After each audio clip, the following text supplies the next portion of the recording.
j'aimerais partager avec vous dans la parole de Dieu, dans le livre de la Genèse, au chapitre 26, verset 17, chapitre 26, verset 17. Isaac partit de là et campa dans la vallée de Guérar où il s'établit. Isaac creusa de nouveau les puits d'eau qu'on avait creusés du temps d'Abraham, son père, et qu'avaient comblés les Philistins après la mort d'Abraham. Et il leur donna les mêmes noms que son père leur avait donnés. Les serviteurs d'Isaac creusèrent encore dans la vallée et y trouvèrent un puits d'eau vive. Les bergers de Guérar querellèrent les bergers d'Isaac en disant « L'eau est à nous !» Et il donna au puits le nom d'Ézec parce qu'il s'était disputé avec lui. Ses serviteurs creusèrent un autre puits au sujet duquel on chercha aussi querelle et il l'appela Sitna. Il se transporta de là et creusa un autre puits pour lequel on ne chercha pas querelle et il l'appela Rehoboth, car, dit-il, l'Éternel nous a maintenant mis au large et nous prospérons dans le pays. Il remonta de là à Beersheba. Amen. Je crois que on entend dans les prières, que ce soit au début du culte, dans nos réunions de prière et dans nos jeûnes et prières, une société qui est complètement déboussolée autour de nous, un pays très particulier, où je le dis souvent, c'est vrai, dans les messages, les systèmes régaliens sont en chute libre, où les parents peuvent être inquiets concernant ce qui se passe dans les écoles, dans toutes sortes de choses qui viennent bouleverser et qui peuvent venir choquer les enfants de Dieu, choquer les chrétiens. La violence que l'on vit actuellement, alors il n'y a pas que Nantes, il n'y a pas que Rezé, tout un pays est atteint. Et de ce que l'on vit, en fait, de ce que le prophète Ésaïe a annoncé à un moment donné à son peuple, de la part de Dieu, où le mal est appelé bien, et le bien mal. Et on a pourtant, on jeûne, on va prier, et l'église de Rezé, c'est une église de prière et de jeûne. Ça. Mais regardez, dans nos jeûnes et dans nos prières, même les enfants engagés qui sont en train de jeûner et prier ont le droit d'être inquiets. Et sont inquiets. Et je crois que nous prions pour qu'il y ait un réveil dans le pays. Moi, je prie pour qu'il y ait un réveil dans le pays. Peut-être que parfois, comment nous comprenons le réveil, ce que nous entendons de la part du réveil, ne concerne pas forcément tout notre pays. Moi, je prie vraiment pour que dans ce pays-là, là, actuellement, la France, il y ait un réveil. Un réveil. Comment un réveil peut-il avoir lieu dans ce pays? Parce que s'il y a un réveil en France, Nantes va être touchée. Alléluia! Une autre ville, une autre campagne, parce qu'on a été dans des endroits où il y avait personne, il y avait quelques personnes qui vivaient en pleine montagne tout au long de l'année. Il faut qu'ils soient touchés aussi, ces personnes-là. Notre Seigneur, qui est dans notre cœur, est le seul qui peut réveiller ce pays. Comment peut-il le faire? Alors, je voulais le dire, après une canicule, en envoyant de l'eau. En envoyant de l'eau. L'eau abondante, qui en fait, pourquoi l'eau abondante? Elle est la métaphore du réveil. De la richesse spirituelle qui peuvent changer les âmes d'un pays tout entier. Alors nous, à quoi rêvons-nous, personnellement? À quoi espérons-nous pour, ne serait-ce notre couple, notre famille, notre voisinage, notre cercle de travail autour de nous, notre pays de France? Un réveil. Et le Seigneur est celui, lorsqu'il réveille, vient arroser et propager de l'eau. L'eau, c'est quelque chose de particulier dans la Bible. Vous avez plusieurs versets, beaucoup de versets qui la prononcent. Deutéronome 11, 14, on va parler de l'Ancien Testament pour l'instant. Je donnerai à votre pays la pluie en son temps. Il est question d'un pays. Je donnerai à votre pays la pluie en son temps. La pluie de la première et de l'arrière-saison. Job 5, verset 10. Il répand la pluie sur la terre. Alors c'est sur toute la terre. Et envoie l'eau sur les campagnes. Maintenant, quand on va dans le Nouveau Testament, le Seigneur Jésus nous envoie l'eau en abondance. En abondance. Jean 7, verset 38. Celui qui croit en moi, ce sont des paroles de Jésus. Des fleuves d'eau vive couleront de son sein, comme dit l'Écriture. Alléluia. Et l'eau spirituelle, en fait, notre Seigneur l'a fait venir de plusieurs endroits. Premièrement, celle qu'on attend, celle qui fait du bien, celle souvent pour laquelle on prie, celle peut-être pour laquelle vous avez très certainement expérimenté dans votre vie, c'est l'eau qui vient d'en haut. L'eau qui vient d'en haut. Et puis, il y a une deuxième eau aussi que le Seigneur peut nous procurer, qui nous fait du bien. C'est l'eau qui vient d'en bas. C'est la source. C'est la rivière. Et puis, il y a une troisième eau. Celle-là, on y pense beaucoup moins. On va beaucoup moins la rechercher parce qu'elle est beaucoup plus compliquée, celle-là. C'est l'eau qui est cachée et profonde. C'est l'eau du puits.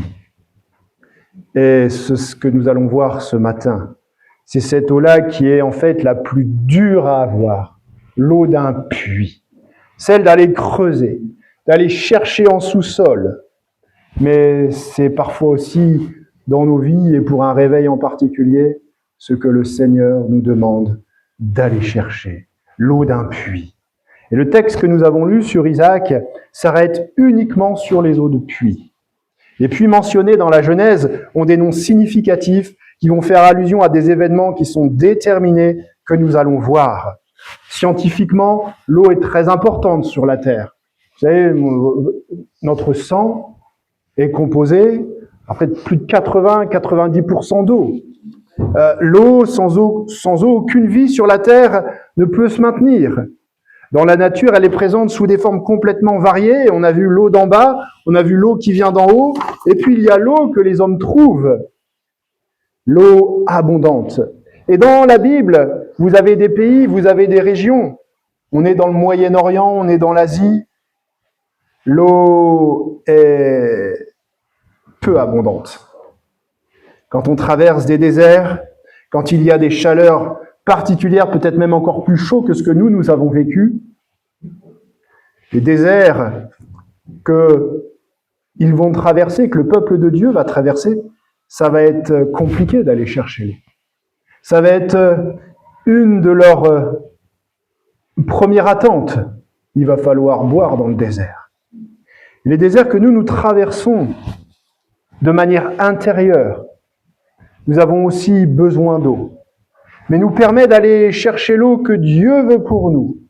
L'eau que Dieu veut pour une famille, un couple, que Dieu veut pour une ville, que Dieu veut pour tout un pays. Ce que l'on va connaître dans un couple, peut-être qu'au départ on va se dire c'est bien, ça touche notre couple, ça a été compliqué, on a été creuser le puits. Mais dans quelques années, peut-être que cette eau, elle va amener une ville à se convertir. Un pays à se convertir. Parce que quand on regarde les réveils qu'il y a eu dans différents pays, quand on voit par quoi c'est commencé des fois, et je crois que c'est très important parce que même dans le Nouveau Testament, il va y avoir un réveil dans une région qui était très particulière, la Samarie.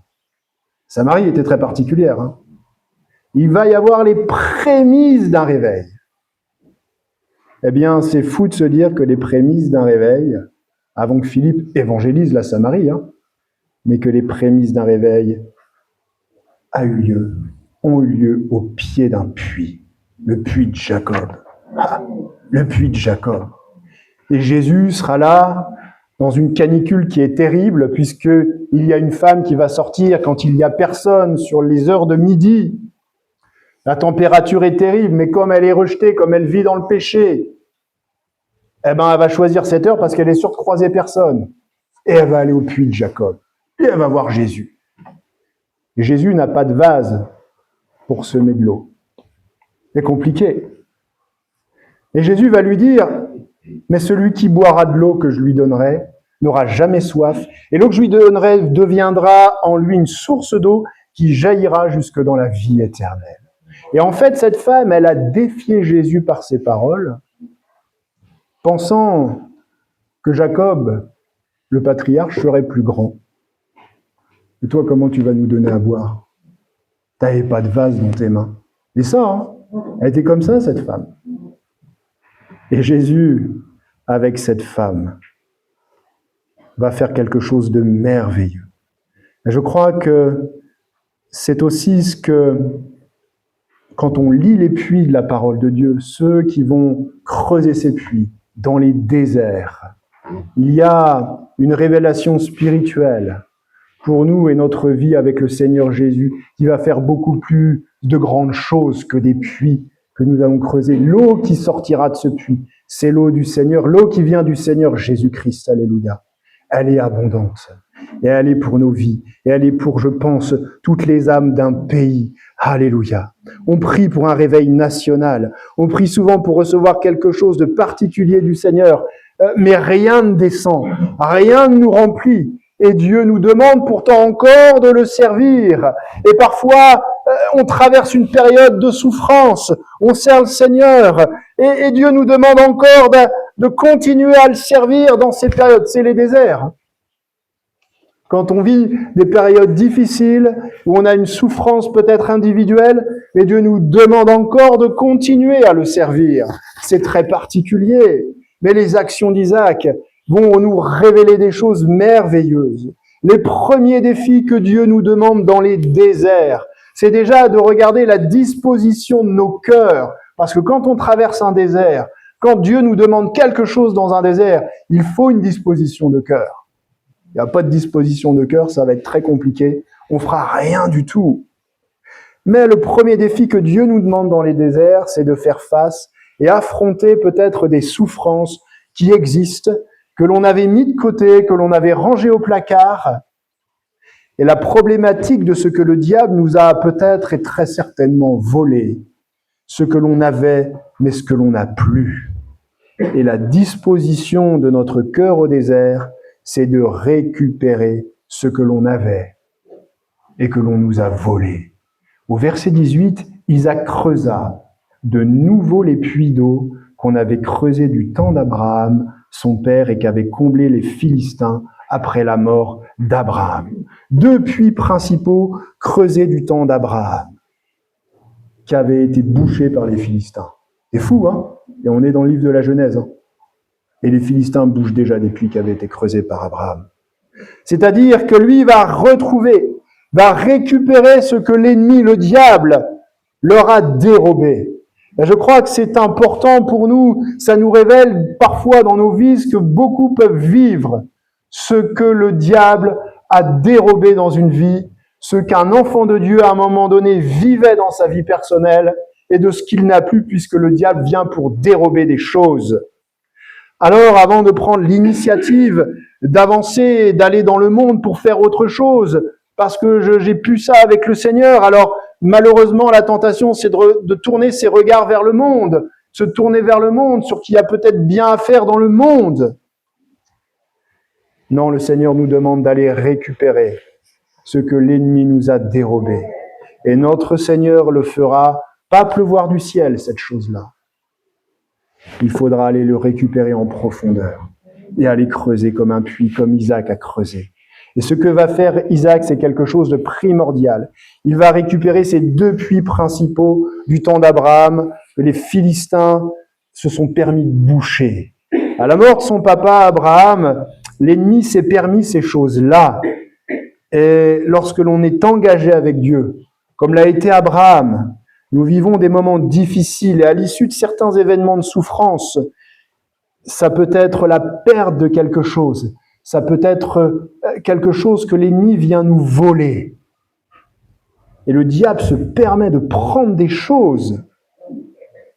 Nous pouvons alors abandonner l'Église, nous pouvons arrêter la prière, nous pouvons arrêter de lire sa parole, l'abandon d'un service.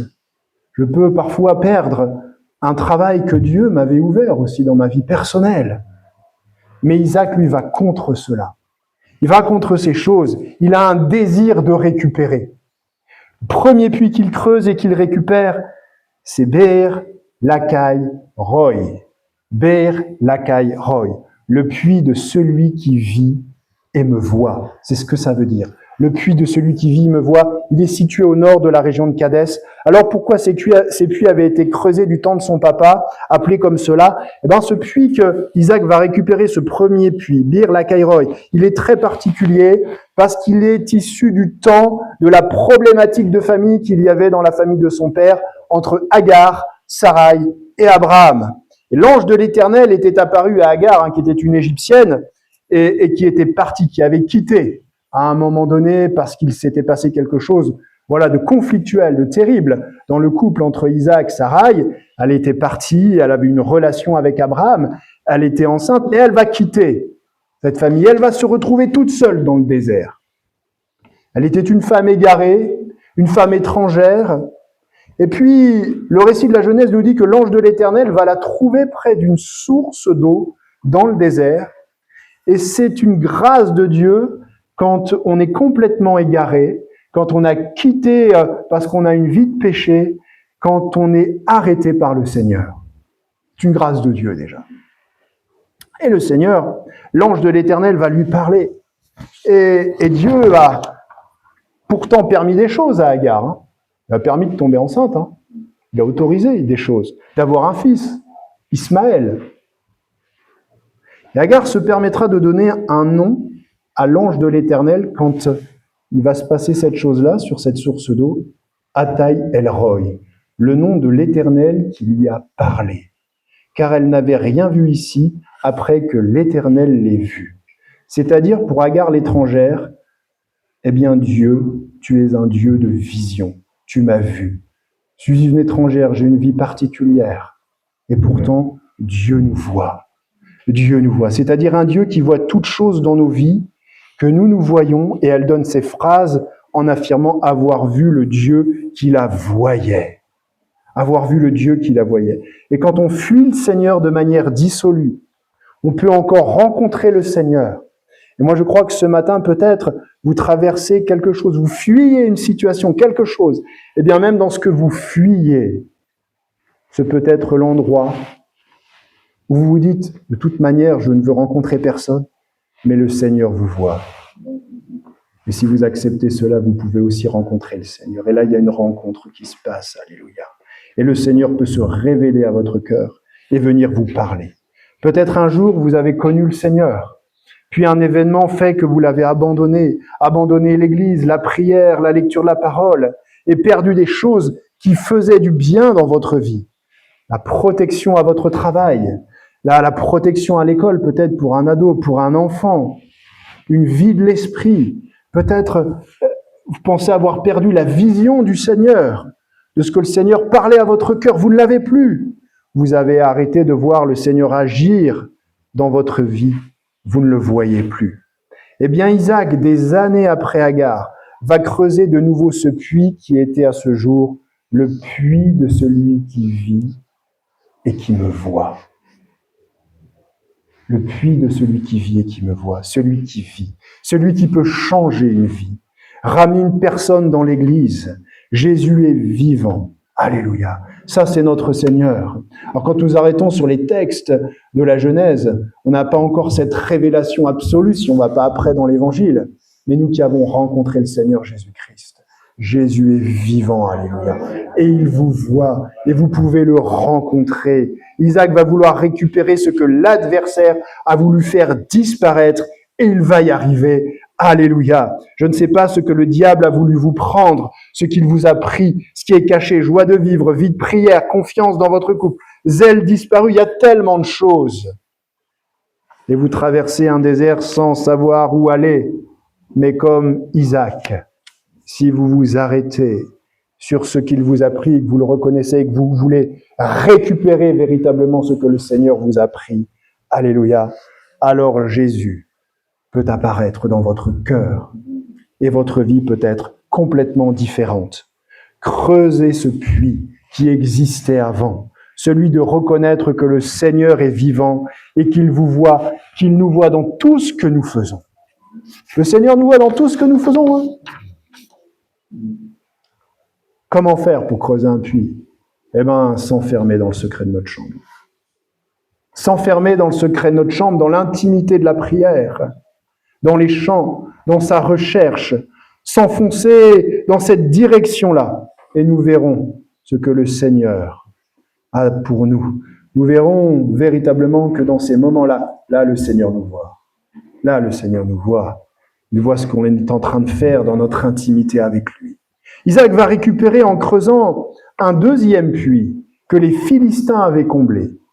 Eh bien, ce deuxième puits, c'est le puits de Beersheba, qui signifie le puits du serment, ou le puits du chiffre 7 de l'Alliance. Du temps d'Abraham, en fait, c'est un puits que les hommes d'Abraham avaient creusé. Les serviteurs d'un roi philistin qui s'appelait Abimélec s'étaient emparés avec force du puits de cette eau. Et Abraham, le papa d'Isaac, avait creusé. Et le papa fit ce reproche au roi des Philistins. Abraham a été voir Abimélec et lui fait ce reproche. Alors c'est très particulier. On est dans l'Ancien Testament. Il est un homme sage. Abraham va faire une alliance avec Abimélec, quand même roi des Philistins, et il va lui donner 7 brebis. 7 brebis, 7 moutons. Pour lui montrer que c'est lui qui l'avait creusé et que ce puits lui appartenait. Et c'est là qu'on commence aussi à se rendre compte, et on voit que le mot 7 est le nombre sacré par excellence dans l'Ancien Testament que l'on prêtait au serment solennel. On attestait par un acte symbolique. Et en fait, le nom Beersheba, c'est ce puits d'un serment qui était spécifique dans le souci de prévenir pour éviter toute dispute à l'avenir. Et je crois que c'est tellement important pour nous, enfants de Dieu, d'être dans la capacité, même après avoir vécu un conflit, une dispute qui nous a éloignés d'une personne, d'être dans la droiture, d'être dans la capacité de mettre fin à un conflit, ne pas être conflictuel ni provocateur, d'être capable de vivre de manière sereine, apaisée dans la paix. Là, une première direction qui est dans l'Ancien Testament, c'était le serment qui pouvait arrêter un conflit. Après l'éloignement et le respect, chacun vivait tranquille. Les Philistins avaient les 7 brebis d'Abraham, et Abraham était sûr d'avoir son puits. Et c'était la paix. Mais, vous savez, le Seigneur Jésus-Christ, qui est venu accomplir la loi, va mettre en lumière à ses disciples quelque chose qui dépasse même cela, afin que l'on puisse avoir la paix dans notre cœur. Et ça va être sur une question de son disciple Pierre, qui va lui dire, question de Pierre à Jésus, dans l'évangile de Matthieu, chapitre 18, verset 22, « Seigneur, combien de fois pardonnerai-je à mon frère lorsqu'il péchera contre moi ? Sera jusqu'à 7 fois ? 7 fois. » Un Pierre préoccupé par la pensée que le devoir du pardon des offenses doit quand même avoir ses limites, croit être très généreux en parlant à Jésus, en allant jusqu'à 7 fois. Respectant culturellement, en pensant plaire au Seigneur, réponse de Jésus, je ne te dis pas jusqu'à 7 fois, mais jusqu'à 7 fois 77 fois. Oh, on est bien au-delà du serment des 7 brebis. 7 fois 77 fois. En fait, concernant le pardon, un nombre indéfini de fois pour Jésus. Jésus fait référence, en parlant des 7 fois 77 fois, à une attitude particulière qui avait lieu dans l'Ancien Testament. Et il désire que cette attitude, peut-être qu'il règne actuellement dans le monde et dans notre pays, puisse prendre fin. C'est-à-dire que dans le livre de la Genèse 4, 24, il était question de la mentalité de la descendance de Caïn. Caïn sera vengé 7 fois, et les mecs 77 fois. Et cette parole, en fait, démontrait de les mecs une chute spirituelle d'une famille, d'une descendance. Car si, par exemple, les mecs, cet homme-là qui est en train de parler de ça, on le frappait, lui disait, ce sera le meurtre, par le meurtre que je répondrai. Et si on me blesse, je tuerai un enfant. Voilà ce qu'a dit le mec. Voilà dans quelle mentalité de violence, de chute était descendue cette descendance. Dans quelle société nous sommes en train de vivre? Quand on entend la violence qui se passe, même dans les écoles. Et regardons les paroles de Jésus. Quand tu lui pardonneras 7 fois, 77 fois. Et je crois que c'est tellement important. Jésus va prendre dans notre cœur, développer à ce que l'on développe une capacité à pardonner les mêmes chiffres de la mentalité sur le meurtre et la vengeance. Notre société a besoin de ça. Notre société a besoin véritablement que ses enfants, les enfants de Dieu, suivent les paroles de Jésus. Et donc, après avoir remis en état les puits anciens, Isaac en creuse encore d'autres, et particulièrement des puits d'eau vive, c'est-à-dire des puits alimentés par une vraie source d'eau souterraine. Et voilà, Isaac va encore rencontrer beaucoup d'opposition. Lorsqu'il creuse ces puits, 2 camps dressés contre Isaac, plein de haine, il va rencontrer 2 camps de bergers qui vont s'opposer à lui. Alors au désert, quand le Seigneur nous demande une disposition de cœur, c'est-à-dire de continuer de le servir, même face à une opposition croissante. Le servir, même face à une opposition croissante. Verset 20, il donna au puits le nom d'Ézec parce qu'il s'était disputé avec lui. Ses serviteurs creusèrent un autre puits au sujet duquel on chercha aussi querelle. Il l'appela Sitna. Ézec signifie la contestation, Sitna, ça signifie la haine et l'opposition. Voilà ce que va rencontrer Isaac. Il continue à creuser des puits. Et là, il rencontre une opposition qui est terrible. Et en fait, dans cette opposition terrible, on observe la nature de l'esprit du monde dans ce récit. Pour ceux qui cherchent à animer les disputes, la jalousie, les profiteurs, ceux qui cherchent à avoir quelque chose sans rien faire. Ah oui, ils récupèrent des choses, mais ils font rien. Et là, Isaac et ses bergers ont dû faire face au mensonge. Ils ont dû faire face à la haine. Et nous sommes des enfants de Dieu, mais nous rencontrons la même chose. Que ce soit au travail, que ce soit dans les familles. Il est compliqué pour nous régulièrement de faire face à des personnes jalouses, à des personnes mensongères, à des personnes querelleuses, à des personnes qui profitent. Chose qui peut être terrible dans un travail particulier, chose qui peut être terrible dans une famille qui n'est pas chrétienne, mais où il y a un enfant de Dieu. Ceux qui évitent les querelles ne sont pourtant pas à l'abri des attaques des autres. Isaac a fait véritablement face à ces attaques. Alors me direz-vous, Jésus nous fait grâce. C'est vrai, Jésus nous fait grâce. Mais il y a des fois où l'opposition, elle s'accélère et elle s'enchaîne. Là, l'opposition s'est enchaînée devant Isaac. Alors, quand nous sommes déçus par les hommes, il faut encore se tourner vers notre Seigneur, au lieu d'abandonner ce que l'on fait et ce que l'on risque de perdre. Ce qui est intéressant, c'est de voir que même face à l'opposition, Isaac a continué à creuser. Isaac a continué à creuser. Et je crois que c'est tellement important. Isaac, avec son groupe de bergers, face à ce qui se passe, il aurait pu se battre contre eux. Et aucun des bergers serviteurs d'Isaac, pour la plupart ceux qui avaient creusé les puits, il n'y en a aucun qui a craqué. C'est quand même pourtant eux qui avaient creusé, effectué le travail en plein désert. Mais Isaac, c'est pas ce qu'il recherche.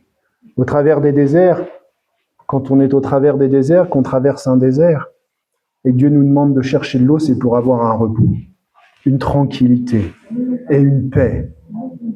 Même s'il y a parfois de l'opposition on serait à deux doigts de craquer. Il y a une chose que l'on doit être capable de changer dans notre mentalité, en fait. C'est notre conception du désert. Notre conception du désert. Parce qu'en fait, on associe le désert souvent à ce qu'il y a de plus ténébreux, de plus fou. Mais, bon, là, Isaac a rencontré des ennemis, mais l'ennemi n'est pas toujours dans le désert. Jésus trouvait son repos dans le désert. Jésus a été tenté dans le désert. Mais, concernant l'intimité avec le Père dans sa mission, Jésus dira même à ses apôtres, « Venez à l'écart dans un lieu désert et reposez-vous un peu. » Et je crois que parfois, quand le Seigneur nous emmène à traverser un désert, nous appelle à traverser un désert, c'est pour avoir un lieu de paix et de tranquillité. Et ça, on a du mal à l'accepter. Parce que notre mentalité sur le désert, on associe forcément le désert à quelque chose de mal. Ça, c'est compliqué. Venez à l'écart dans un lieu désert et reposez-vous un peu. Nous devons accepter parfois, lorsque nous sommes à fond dans le service, et le travail ne manque pas dans l'Église, que Dieu permette un désert de repos qui va apparaître et qui va être un lieu de calme que nous devons accepter. Jésus, dans son enseignement, va aller encore plus loin qu'Isaac aussi, qui n'a en fait rien réglé avec la force avec ses ennemis. Et nous, que faisons-nous lorsque nous faisons face à des ennemis? Regardez ce que dit Jésus. Évangile de Matthieu, chapitre 5, versets 44-45. Moi, je vous dis, aimez vos ennemis. Bénissez ceux qui vous maudissent. Faites du bien à ceux qui vous haïssent. Et priez pour ceux qui vous maltraitent et qui vous persécutent, afin que vous soyez fils de votre Père qui est dans les cieux, car il fait lever son soleil sur les méchants et sur les bons, et il fait pleuvoir sur les justes et sur les injustes. Il y a l'eau du Seigneur. Même quand il y a des ennemis, même quand il y a de l'opposition. 3 points que nous demande Jésus envers ceux qui nous regardent comme des ennemis. Les aimer, leur faire du bien, prier pour eux. C'est très dur. C'est dur, hein? Pardonner 7 fois, 77 fois. Aimer ses ennemis, leur faire du bien, prier pour eux. Parce qu'en fait, la première opposition sur laquelle on va faire face, bien souvent, ce sont des personnes qui n'ont pas reçu le Seigneur dans leur cœur. Et ils ont besoin de recevoir le Seigneur dans leur cœur. Sommes-nous capables de persévérer dans notre vie spirituelle quand c'est le plus dur face à ceux qui nous parlent mal, face à ceux qui nous détestent à cause de notre foi, qui se moquent de notre foi, parce que l'on a apporté un témoignage, ils se moquent de nous. Ne rentrons pas dans l'opposition. Ne rentrons pas dans l'opposition. Et nous le voyons, après un face-à-face avec le mensonge, la haine, l'hostilité, Isaac va encore aller creuser un autre puits. Oh. Et notre Seigneur nous demande même au désert d'aller récupérer ce que l'on a perdu, nous rend capables de creuser face à l'opposition, c'est-à-dire qu'avoir cette disposition de cœur de continuer à creuser, de ne pas rentrer de manière violente face à l'ennemi. Et au désert, quand le Seigneur nous demande encore de la disposition de cœur, c'est pour persévérer dans le service afin de nous élargir. Alléluia. Verset 22. Il se transporta de là, Isaac, et creusa un autre puits, pour lequel on ne chercha pas querelle. Il l'appela Rehoboth, car, dit-il, l'Éternel nous a maintenant mis au large, et nous prospérons dans le pays. Bien, le désert que vous traversez, malgré le fait que on continue, peut-être vous continuez à chercher et à servir le Seigneur, ne regardons pas dans ce que vous traversez, dans ce que tu traverses, l'issue à venir comme un échec. Et c'est vrai que quand on est dans le désert, on se dit, oh là là, la fin du désert, ça risque d'être un échec, on ne sait pas comment ça va être. Mais ça, c'est parce qu'on a une mauvaise conception du désert. Mais le Seigneur désire que nous puissions traverser un désert pour aussi pouvoir élargir et nous amener à une fructification. Nous élargir et amener à la fructification. Et notre persévérance finira par payer. Notre persévérance dans le Seigneur finira par payer. Cela se produisit pour Isaac lorsqu'il creusa Rehoboth, qui veut dire largeur, fructifier. C'est le nom véritablement des puits quand ils sont traduits. Largeur et fructifier. Et je crois que parfois on traverse des moments difficiles, eh bien nous devons encore persévérer. Et quand nous persévérons, alors c'est sûr après, on va fructifier, on va être élargi. Quand ça va arriver, on va pouvoir regarder derrière, on se dit ah je l'ai fait. C'est moi. Mais quand on est en train de le traverser, c'est beaucoup plus dur. C'est beaucoup plus dur. Ça a souvent été comme ça. On a traversé des épreuves avec mon épouse. Bon, est-ce qu'on va arriver au bout? Puis une fois qu'on est arrivé au bout, on se regarde, on est content. C'est pas la même quand on traverse l'épreuve. On n'a pas la même réaction du tout. Mais je crois que c'était ce qui était dans la mentalité d'Isaac. Il allait élargir. Et Dieu allait élargir quelque chose pour sa famille, pour son clan de bergers, parce que c'est des bergers, c'était ses serviteurs. Et je crois que c'est important parce que quand on étudie ce dernier puits qu'il a creusé, ce que nous révèle, c'est que dans la vie de l'Église, dans notre vie spirituelle, l'évangile de la prospérité, ça n'existe pas en fait. L'évangile de la prospérité, ça n'existe pas. Croire que la richesse matérielle est un signe de bénédiction spirituelle, tandis que la pauvreté est perçue comme une malédiction, une punition divine. Parce que qu'est-ce qu'on se rend compte? Quand Dieu nous donne la prospérité à un moment donné, un élargissement des choses dans notre vie matérielle, dans notre vie familiale, professionnelle, il nous la donne parce que c'est au désert, dans les moments les plus difficiles auxquels on a fait face et qu'on est resté ancré dans le Seigneur. Et là que Dieu nous accorde des choses. On n'a pas tout dans la facilité. On n'a pas tout dans la facilité. Oui, le Seigneur nous fait grâce. Vous allez vivre des instants dans vos vies où la pluie va venir d'en haut en abondance. Il n'y a pas de souci. Ça va durer un temps. Mais ce que l'on veut vivre, s'élargir et faire fructifier avec le temps, ce que le Seigneur va nous donner pour du temps, ça va être dans le désert, aller creuser. Ça va être au milieu des épreuves, ça va être au milieu des attaques, ça va être au milieu de l'opposition. Ce sont des choses pas faciles. Dieu ne donnera pas cette prospérité comme ça. Ça, c'est un mensonge. L'évangile de la prospérité. Dieu, après avoir fait ce puits, qui était son dernier puits, Isaac marcha sur les pas de son père Abraham. Il est revenu au lieu du serment, qui était ce lieu Beersheba. Il est revenu sur ce lieu et là, Dieu va apparaître à Isaac. Nous voyons dans les paroles d'Isaac qu'il avait pourtant encore la peur pour sa vie, pour ses enfants, pour sa famille. Mais Dieu lui fait une promesse, alléluia, qu'il sera toujours avec lui et que ses enfants prospéreraient. Isaac a alors construit un autel, un sacrifice, et il a planté sa tente, et ses serviteurs construirent d'autres puits, alléluia. C'est en général après avoir un moment creusé plusieurs fois au cours de sa vie, spirituellement, que nous sommes abreuvés. Voilà ce matin pourquoi l'eau du puits. C'est très certainement la plus difficile à avoir, comparée à l'eau qui vient d'en haut, comparée à l'eau d'en bas, la rivière, les lacs, les sources d'eau. Mais l'eau qui est cachée, ce que l'on doit rechercher, sa recherche est la mieux pour nous. C'est la mieux pour nous. Parce que je ne sais pas, les enfants, si vous avez déjà creusé sous la terre. Non, jamais. Des fois, on est déçus. Si vous avez creusé des puits, et tout d'un coup, l'eau apparaît. Ah, l'eau apparaît, ça fait bizarre. On ne s'y attend pas. Et puis quand on va visiter parfois des vieilles maisons, des vieux endroits, vous avez des puits. Vous enlevez parce que ça a été vous. Vous enlevez parfois la cale. Ah, c'est profond quand même. Oui, c'est profond. Ah oui, c'est profond. Il a fallu creuser un moment avant d'avoir l'eau. Je crois que c'est ce qu'a fait Isaac. Isaac a persévéré.